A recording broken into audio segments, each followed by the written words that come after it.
So hello my dear students, बात चल रही है रेडियो एक्टिविटी के बारे में। टॉपिक चल रहा है atomic structure and radio activity. अब तक हम देख चुके हैं कि एटम के अंदर क्या क्या होता है, न्यूक्लियस के अंदर क्या होता है, प्रोटॉन क्या होते हैं, न्यूट्रॉन क्या होते हैं, क्या चार्ज होता है, क्या प्रॉपर्टीज होती हैं, और अगर इम्बैलेंस हो जाए न्यूक्लियस तो फिर क्या होता है। तो रेडियो एक्टिविटी होती है, उसमें से रेडिएशंस निकलती हैं, अल्फा, बीटा एंड गामा। अगर आपने अब तक के वीडियो नहीं देखे हैं तो please go back and see them, it will make better sense to you then. अभी हम बात करने वाले हैं सोर्सेज ऑफ हार्मफुल रेडिएशन के बारे में, कि जो हार्मफुल रेडिएशन, रेडियो एक्टिविटी के यूज हम देख चुके हैं कि साइंटिफिक यूज क्या है, मेडिकल यूज क्या है, इंडस्ट्रियल यूज क्या है, बट क्या उनके हार्मफुल इफेक्ट्स हैं उसके बारे में बात करेंगे और उसका सोर्स क्या है। बिकॉज रेडियो एक्टिविटी बहुत ज़्यादा हद तक बायोलॉजिकल डैमेज कर सकता है, ह्यूमंस के लिए बहुत ज़्यादा फ्रेंडली नहीं है, बहुत ज़्यादा नुकसान आपको पहुंचा सकता है। तो उसके सोर्सेज क्या हैं उसके बारे में थोड़ा बात करते हैं। तो अभी हम देखेंगे कि पहली बात तो radio active fall out from the nuclear power plants.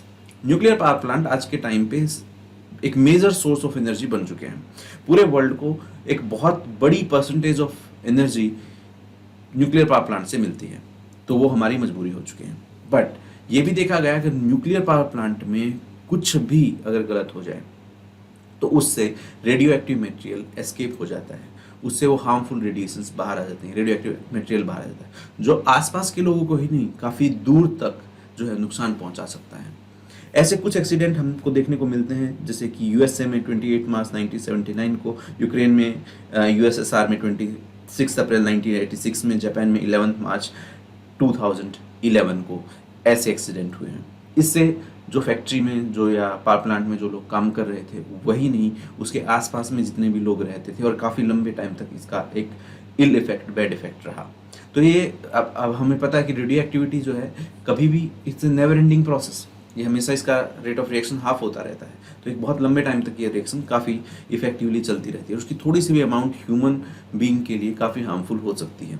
तो जो radioactive fall out from the nuclear power plant बहुत डेंजरस आपके लिए साबित हो सकता है। Second thing is nuclear waste. जो हम कंट्रोल रोड यूज करते हैं, मीन्स जो फ्यूल यूज करते हैं रिएक्टर में, जब उसकी रेट ऑफ रिएक्शन थोड़ा कम हो जाता है तो हमारे कोई काम का नहीं रहता, अब हमें उसको बाहर निकालना होता है, बिकॉज वो इतनी sufficient amount of energy produce नहीं कर रहा, तो उसका एफिशिएंट यूज नहीं हो रहा है। तो जो मटेरियल वहाँ से बाहर आता है उसको हम न्यूक्लियर वेस्ट बोल सकते हैं। अब ये सबसे बड़ा चैलेंज होता है न्यूक्लियर पावर प्लांट के लिए, बिकॉज उसको डिकम्पोज करना, हम उसको ओपन में नहीं फेंक सकते, जैसे हम कोई भी वेस्ट ग्राउंड पे फेंक देते हैं कोई प्रॉब्लम नहीं होती। न्यूक्लियर वेस्ट को हम ऐसे नहीं फेंक सकते, उसको अंडरग्राउंड हमें दबाना पड़ता है, हैवी कंक्रीट या स्टील वॉल्स के अंदर। So nuclear waste is another very harmful source of radioactivity, और उससे आपको काफ़ी प्रॉब्लम हो सकती है अगर आपके कांटेक्ट में आ जाए। और वो बहुत, even if the rate of reaction is very very slow, still it is very harmful for you. तो you can't really ignore the nuclear waste.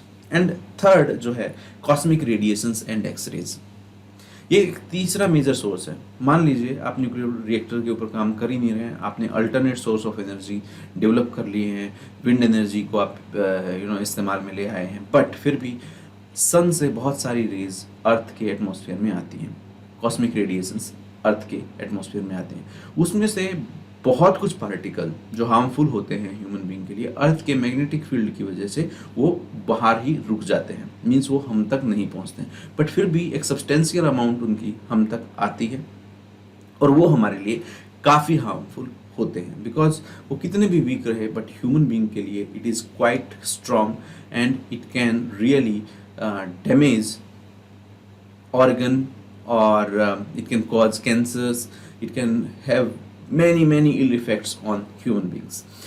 और उससे अलग तो ये हुए कॉस्मिक रेडिएशन। तो बहुत सारे अल्फा पार्टिकल एंड एक्सरेज आपके लिए काफ़ी, एक्सरेज के बारे में अगर हम बात करें तो हमको लगता है कि एक्सरेज तो मेडिकल में भी होता है, भैया ऐसे हार्मफुल कैसे? हार्मफुल है, बट क्योंकि वो आपके लिए यूजफुल भी हो सकता है, इसलिए हम स्कैन्स के लिए एक्सरे यूज़ करते हैं। बट फिर भी अगर आप देखेंगे तो एक्सरे को कभी भी प्रेग्नेंट वुमेन के लिए एक्सरे रिकमेंड नहीं होता, बिकॉज वो X rays they are not good for the foetus. Okay, तो this is how it is harmful for the human being. इससे अलग जो है हाई एनर्जी पार्टिकल एक्सेलरेटर, ये भी एक हार्मफुल एक्सरेज प्रोड्यूस कर सकते हैं। तो these are the some of the sources of harmful radiation, and you should know them. Of course, it is important for the exam point of view, but more than that, it is important for your daily life. So you should be knowing this.